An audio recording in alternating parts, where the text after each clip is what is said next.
The Democratic National Convention wrapping up in Philadelphia tonight. You saw it right here on ABC7. Hillary Clinton accepting the party's nomination for president. Alan Cole and Haley Wilgus are in Philadelphia with more. Good evening from the Wells Fargo Center, where the confetti has fallen, the balloons are being popped, and it is the end of the 2016 Democratic National Convention. Haley, it should be really interesting how the critics describe how Hillary Clinton did tonight. She certainly hit her point, talking about education, middle-class values, even the military, and she drew a distinct contrast with Donald Trump, and she did have the room, you know.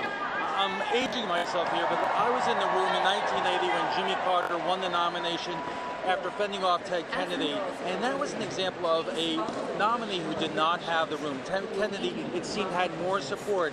Hillary Clinton had the room tonight. She had more votes, and every time there were a few catcalls, they were quickly put down.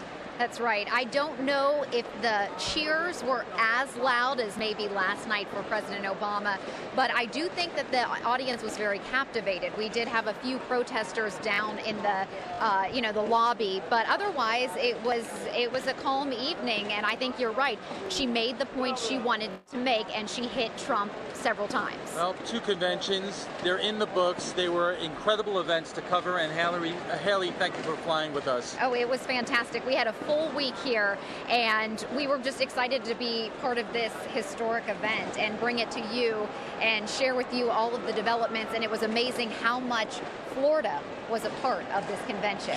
Florida, and we'll see what happens in the fall in terms of how our state goes and how the Suncoast goes and how Tallahassee and Alabama go. Much more to cover with Campaign 2016.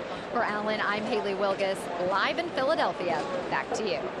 All right, thank you both. Still about 3.5 months to go, a little over 3 months to go before Election Day. Thank you both for that fine coverage from Philadelphia.